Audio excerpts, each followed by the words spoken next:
Mga paaralan sa Pangasinan binabantayan ang posibleng pagtama ng pertussis sa mga mag-aaral. Narito ang report ni Jasmine Gabriel Galban. Nakaalerto ang pamunuan ng mga paaralan sa Pangasinan sa posibleng pagtama ng pertussis sa mga learner. Kasunod ito ng ibinabang direktiba ng Department of Education na bantayan ang kalusugan ng mga mag-aaral. Sa Mangaldan National High School, pagpatak pa lang ng alas 7 ng umaga, nakabukas na ang kanilang school clinic. 2 nurse ang naka-duty para i-monitor ang mga learner. Meron tayong 2 clinic, isa sa senior high school at saka isa sa junior high school. Nakahanda naman po ang ating mga nurses. Simula noong Pebrero, 10 hanggang 15 estudyante kada araw ang nagpapakonsulta sa school clinic dahil sa ubo at sipon.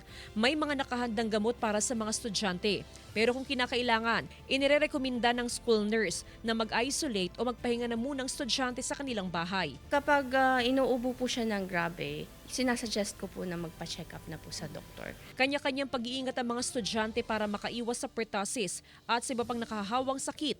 Kabilang narito ang pagsusot ng face mask. Para iwas po makahawa sa mga yung may apo.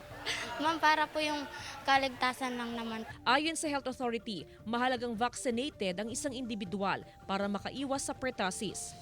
Kasama si Henry Duminsil, Jasmine Gabriel Galban, One North Central Luzon.